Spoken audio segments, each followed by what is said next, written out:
He'll be your friend to the end. This is your look at the MAFEX Child's Play 2 Good Guys action figure.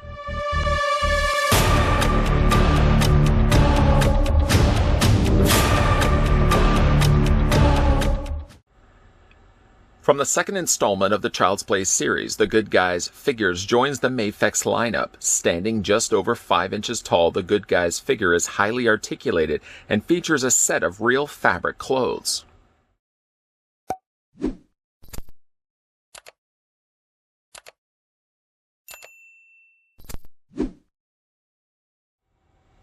Before we get a closer look at MAFEX Chucky, the first thing we're going to want to do is figure out how tall the figure stands, taking it to the very top of his head.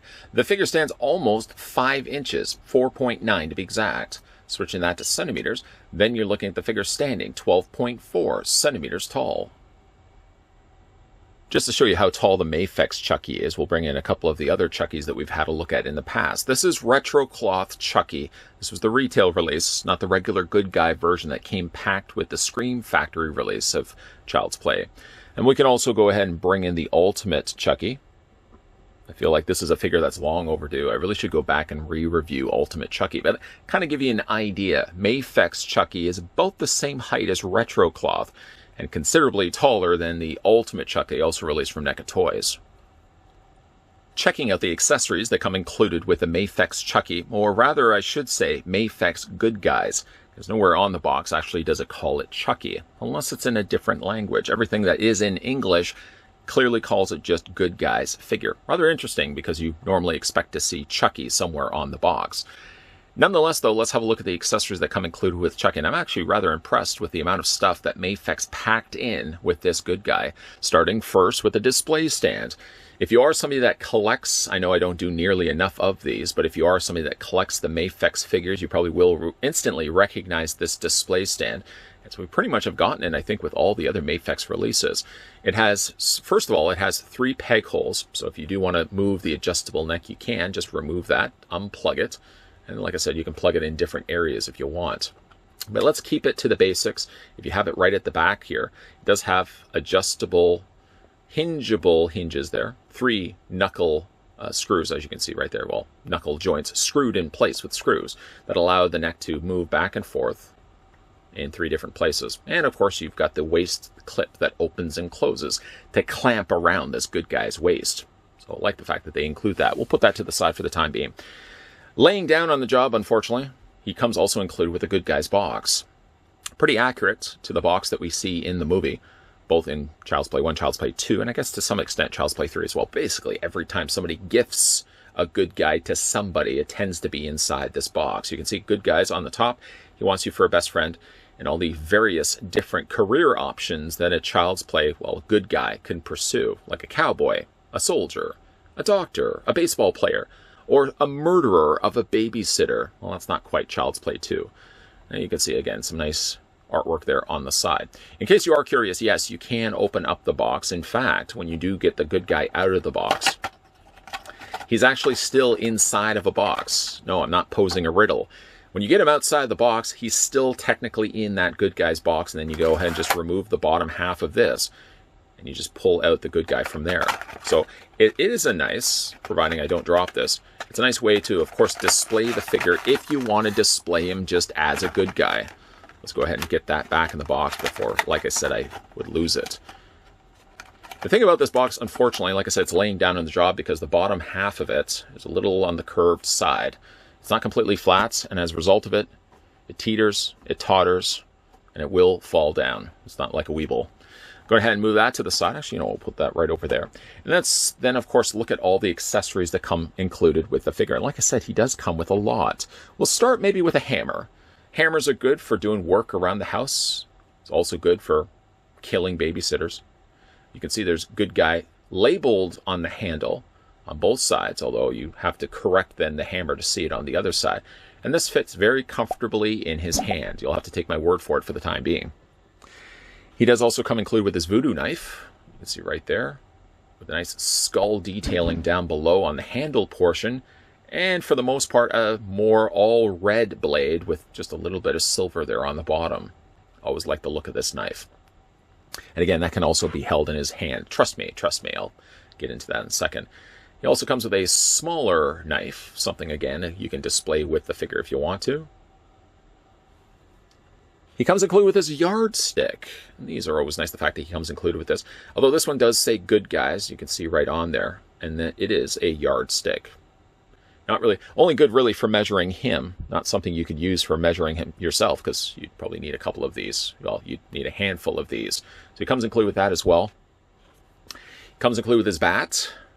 Nothing printed, as you can see, on this bat, but again, be held in his hand. I know everybody's like, just show us what it looks like in his hand. Okay, I've already gone ahead and taken the liberty of removing and swapping out one of the hands with one of the hands he comes included with, and this hand is ideally suited for displaying him with any one of those accessories that I just finished mentioning. Some of them sit a little bit better than others. You can see probably just now like the hammer was sliding a bit in and out of his hand. He really does have, if you like look at them, he does have some hands that are a little bit better than others, like this one right here, which is better on this side, is better for the smaller weapons. He does also come with a grabbing fist or closed fist. He comes with a couple of relaxed hands as well. You can see right there. To swap out the hands, I'm going to go ahead and remove the hammer for the time being, just so I don't drop it. Go ahead and grab the hand that we decide we want to move, pop that off, very easy. Replace it with the new hand that we want to use. Super easy. And once that's in place, let's go ahead and get some voodoo knife action going on here. We'll slide the voodoo knife in his hand, and you can see, I told you, he holds the knife perfectly fine. If you also want to go a different route of displaying the figure, he also comes with his makeshift knife arm. You can go ahead, take the figure's arm, and literally just pull it from the socket like that. It really actually didn't take as much force as it may have seemed on camera. And then all you have to do then is just replace it with the replacement arm. I find, there we go. When you are putting in place, I'm sure I'm stating the obvious, but put it in up this way. Obviously, don't resist the urge to push down on that blade, because that blade would most likely snap. You can also display the figure with that as well. For the sake of this review, I'm going to proceed with the rest of it with the arm the way it is now. The only downside I've noticed is the first time I did this, the arm stayed relatively tight. Every other time of removing, after that first time of removing the arm and replacing it with the knife arm, I find like the arm has not stayed tight ever again. It sits really, really loose, and as you can see there, the arm is very susceptible to falling off. But like I said, unfortunately the joint just doesn't stay better in place.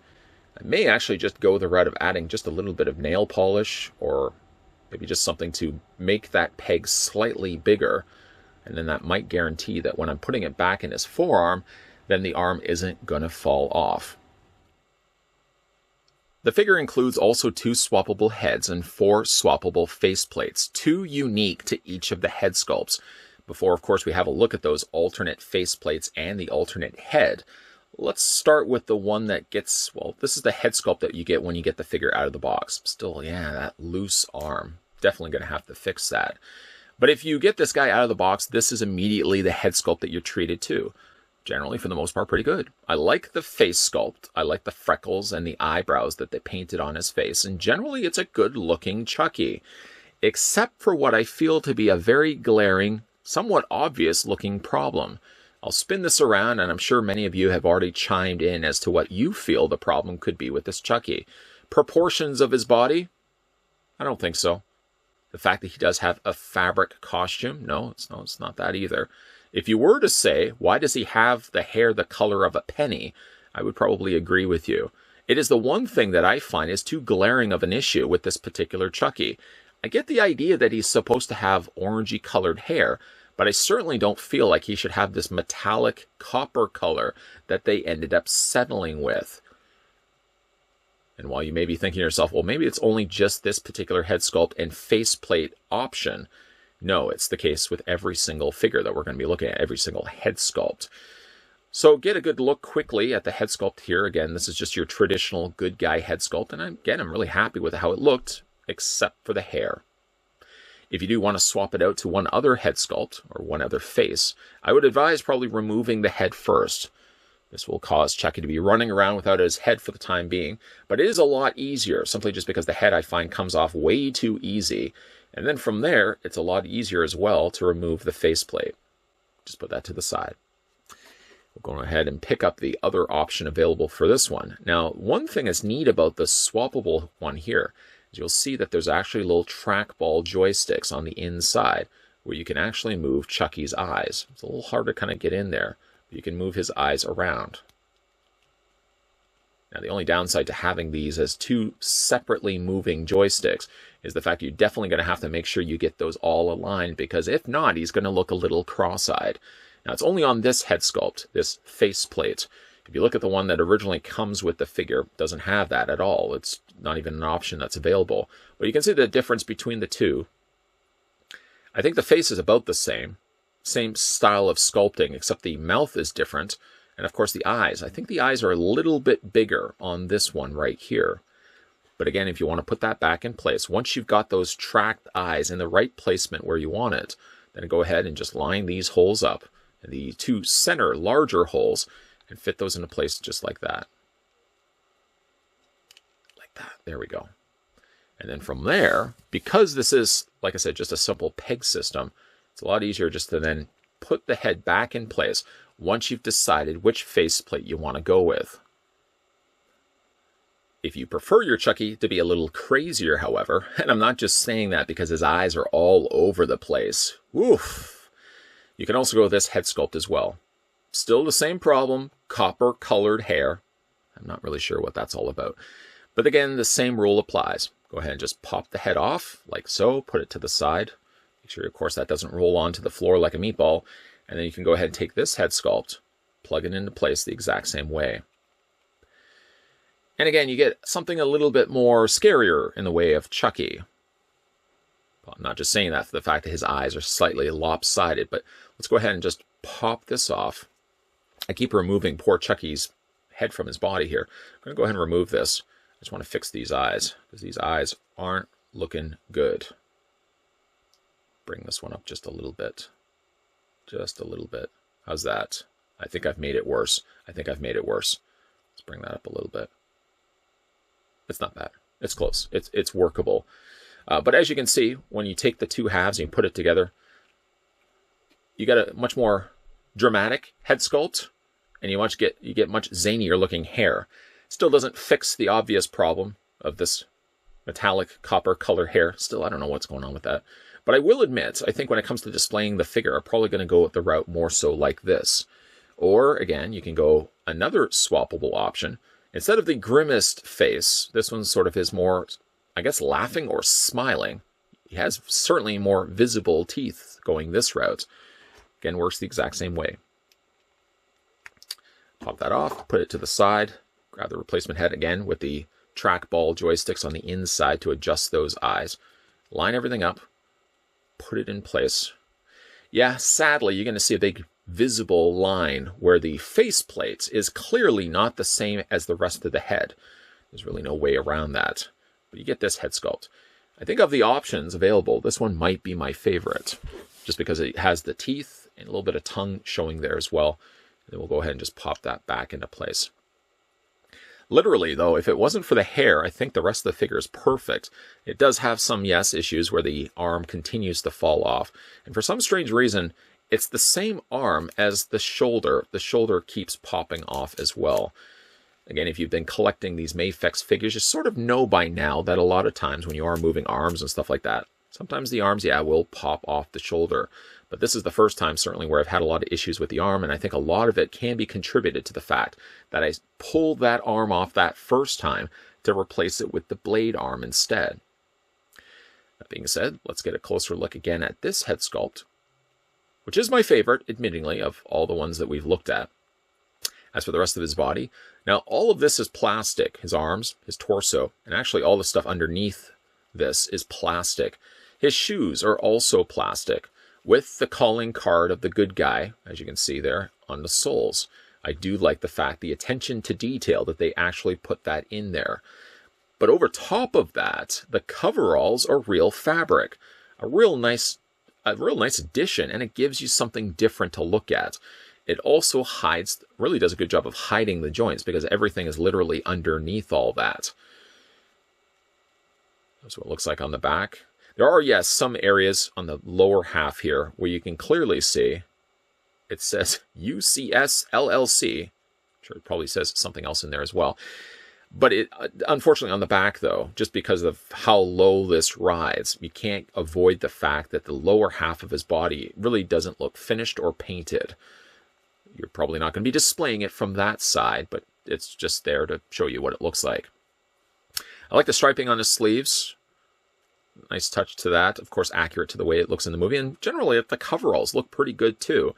It looks like all the individual things that have been applied, like the little logos and all the things that he can do, looks like if they're not obviously stickers, they look like they've been kind of overlaid, printed onto the coveralls.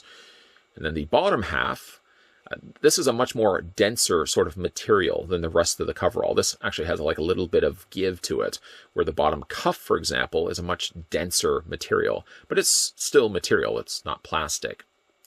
Looking at the figure's articulation, Chucky's head rotates all the way around. He does have and possess a ball joint, but it's not where you generally would think it would be. You normally probably would think it would be up at the top there, but actually the ball joint is sitting recessed underneath, deep inside his torso. So the head moves up and down, you can rock it back and forth, and you can technically rotate the head all the way around. That hair. The arms hinge out. In addition to that, you can probably also see that he has that socket joint that works inside, where you can move and rotate the shoulder as well, kind of giving you some additional mileage for how much you can actually move that shoulder. It does shift down, so periodically you may find yourself pushing that back up so it's leveled straight. It does have a bend at the elbow, rotation on the elbow area as well, and the hands rotate all the way around. Luckily, I was smart enough that all the times that I've changed out the arm here to the blade arm, I've only changed it on this side. I feel like if I ever decided to move it on over to this side, I would jeopardize and run the risk of both arms being this loose issue, where again, like the pegs just don't want to stay in place. That's really a shame. He does have an upper torso ball joint. You can split the legs, go forward and back on the legs, no problems whatsoever. He has a swivel at the top, cut of the thigh, bend at the knee. It seems like it's only a single hinged knee working and allowing you to bend it. And then the feet rotate all the way around. When you are rotating them, of course, hold on to that cuff so it doesn't rotate and twist the material for the ride as well. And then he does also have toe articulation too. Appreciate the fact he does have the toe articulation. That goes certainly a long way. I mean, generally, again, I like this figure. Comes with a lot of cool accessories. The swappable head sculpts and face plates are certainly a nice option. I think my personal favorites are these two right here with the messier hairstyle. Nitpicks to the figure is the fact that the seam line, I can never quite get that face plate completely leveled flat. As quickly as I feel like one side is fixed, let's go ahead and just pop this off for a second. As quickly as I feel like one side gets fixed, then the other side seems to develop a bit of a gap. As you can see, it's not bad. It's not terrible on this one side. I think I'm just going to have to apply some additional pressure. Yeah, a little bit of a gap forming on the side. One of the big issues I have with the figure is the fact that when you are putting the heads in place, the face plates more so in place, yeah, it develops this big opening gap. I'm going to see if I can fix that. One of the obvious problems that I may not necessarily be able to fix, short of me actually going in there with a paintbrush and some additional paint, is the fact that they chose what I feel to be a really wrong color with this guy. He should have orange hair, yes. He should not have the color of hair that matches a penny. And I really think that that was a bad choice on MAFEX's part. If I could grade the MAFEX Child's Play 2 good guy figure, and again I had to resist the urge of not calling him Chucky because nowhere on the packaging is he actually called Chucky, I would give him a passing grade, but I would be sure to mark at the bottom of the page that it needs improvement. And the places that I would circle that require improvement I feel the most, the biggest one is obviously his hair. Why would they go the route of giving him metallic copper colored hair? He looks like he's got the color of a penny for his hair. I get that Chucky is supposed to have like somewhat of an orangey colored hairstyle, but it certainly shouldn't be shiny and metallic the way that they ended up going with this figure. Problem number two is the fact that in some cases, the faceplate doesn't line up and peg properly in place with the back of the head. You'll see more so on this head sculpt than really all the others. I even think like the defaulted head sculpt was fine in the way of getting those faceplates in place. But something about this messier hairstyle, I just can't quite get the faceplates lined up properly. I don't know if it's the case where the pegs are slightly larger, the holes are slightly smaller, or it could be a combination of both. I can't quite get it to line up properly. One side, it just looks like a fault line. The other side looks like the ground is ripping away from itself, and you see a big noticeable gap. You probably just saw it right here in final looks. And problem number 3 is the fact that swapping out his hand to give him the arm with the blade does look good. But I feel like as a result of that, you sacrifice then that peg in his arm, staying properly in place. The last 2 things that I marked needing improvement could very well just be the Chucky that I ended up, good guy, that I ended up picking up. It could also be a case where it's across the board as well. So if you did pick up this figure for yourself, let me know if you're experiencing the same issues as I have with loose pegs, especially in the forearm connecting to the rest of his shoulder, and the problem of misaligned faceplates, where again, I can't quite get that face completely lined up and pushed in. And again, also let me know what you guys think of that hairstyle. The color of a penny, how's that make any sense? As for your video question for today, what's your favorite Child's Play movie? It doesn't even have to have Child's Play in the title. What is your favorite Chucky movie? Let me know down below in the comments section. Also, if you're new to the channel and you're liking all the content you're seeing, consider the idea of hitting that subscribe button down below. And while you're also down there, move on over to the bell notification as your way of telling YouTube that whenever new videos pop up on this channel here, you'll get those friendly reminders.